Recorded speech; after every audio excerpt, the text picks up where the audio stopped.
पुश्तैनी नक्शे से विहान को परछाई लोक में जाने का द्वार मिल जाता है, जो कि होता है इनके घर के पास वाले कुएं से होकर। यानी विहान को अगर गौरी के पास पहुंचना है तो उसे वही कामिनी डायन वाले कुएं के अंदर जाना होगा। पूरे परिवार की इतनी मेहनत के बावजूद अखंड ज्योत बुझ जाती है, यानी अब इस पूरे ही परिवार की उल्टी गिनती शुरू हो रही है, क्योंकि अखंड ज्योत के बुझते ही कामिनी घर में लौट आती है। सिया डिसाइड करती है कि वह इसी घर में रहेगी ताकि इन घर वालों की वह रक्षा कर सके। इस ओर खौफनाक दानव गौरी पर हमला कर देता है और फिर वहाँ पर विहान भी आ जाता है और फिर हम देखते हैं खौफनाक दानव और विहान के बीच में एक भयानक युद्ध। इस युद्ध का परिणाम इतना भयावी होता है कि आप जानकर हैरान हो जाओगे आखिर युद्ध में हुआ क्या, और अखंड ज्योत के बुझने के बाद क्या कामिनी गौरी को मार देगी या विहान को ले जाएगी, यही हम जानेंगे आज के एपिसोड में। तो बिना किसी वक्त गवाए चलिए जादू तेरी नजर के लेटेस्ट एपिसोड का रिकैप टेलीविजन से भी पहले शुरू करते हैं।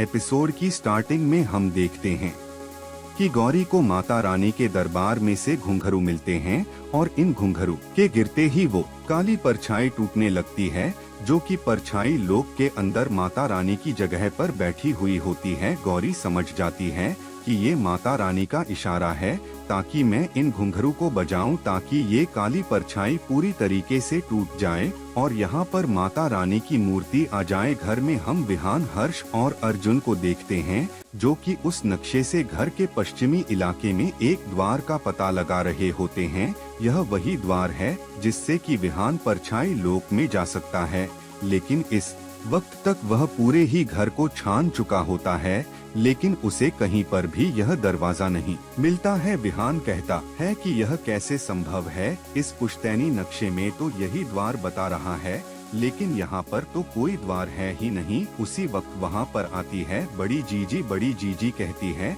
कि विहान तू क्या कर रहा है। विहान कहता है कि मैं परछाई लोक में जाने का द्वार ढूंढ रहा हूँ, लेकिन इस नक्शे के अकॉर्डिंग यहाँ पर द्वार होना चाहिए, लेकिन यहाँ पर तो कुछ भी नहीं है। बड़ी जीजी उस नक्शे को देखती है और कहती है कि यह नक्शा तो बहुत नया है, बहुत सालों पहले यह हवेली बहुत ज्यादा बड़ी हुआ करती थी। बड़ी जीजी कहती है कि मुझे पता है कि द्वार कहाँ है। फिर वो विहान को लेकर जाती है उस कुएं के पास जहाँ से सबसे पहले हमें कामिनी की झलक देखने को मिली थी। यह वही कुआं है जहाँ से कामिनी परछाई लोक से धरती लोक पे आया करती है, और यही वह द्वार है जहाँ से विहान भी परछाई लोक में जा सकता है। बड़ी चीजी उस कुएं को देखकर ही डर जाती है और हर्ष और अर्जुन को लेकर वहां से चली जाती है, लेकिन विहान ने इस वक्त तक अपने ब्रेसलेट को उतार दिया था, यानी अब वो मॉन्स्टर बन चुका है। इसीलिए वह उस कुएं के पास जाकर खड़ा हो जाता है। जस्ट अगले ही सीन में हम देखते हैं कि जैसे ही बड़ी जेजी वीना के पास आती है ताकि वह उस अखंड ज्योत को बुझने से बचा सके, लेकिन उस वक्त तक तो अखंड ज्योत पूरी तरीके से बुझ जाती है। यह देखकर सभी लोग हैरान हो जाते हैं। हालांकि बड़ी जीजी यह कहती है कि हम सभी लोगों को एकजुट होना होगा, बिल्कुल उसी तरह जिस तरह सारे ही देवता एकजुट हो गए थे महिषासुर से लड़ने के लिए। और जब देवता एकजुट हो गए थे तो माता रानी स्वयं आई थी और उन्होंने महिषासुर का वध किया था, इसीलिए हम सभी लोगों को भी एक होना होगा।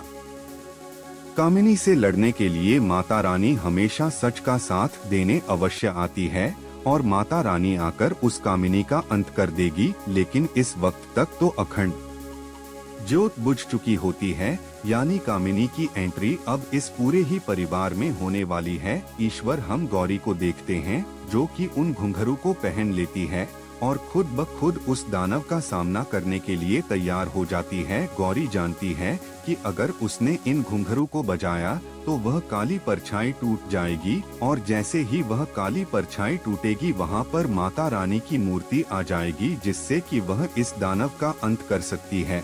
और गौरी बिल्कुल वैसा ही करती है, घुंघरू को बांध के डांस करने लगती है, जिससे कि धीरे धीरे करके वो काली मूर्ति टूट जाती है और वहाँ पर माता रानी की मूर्ति आ जाती है।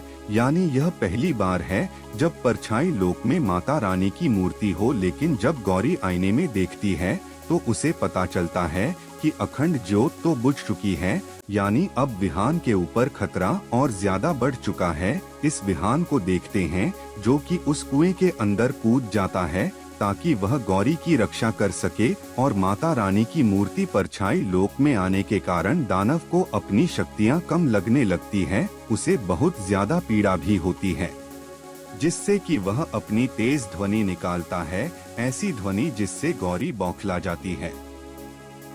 हालांकि गौरी को इस समय तक माता रानी के हाथ में जो त्रिशूल है उसको उठा लेना चाहिए था, लेकिन गौरी जैसे ही त्रिशूल के पास जाती है वह दानव इतनी तेज ध्वनि निकालता है कि गौरी उससे बहुत दूर जाकर फका जाती है। गौरी के कान में से खून तक निकलने लगता है। गौरी से यह असहनीय ध्वनि सहन नहीं हो पाती है।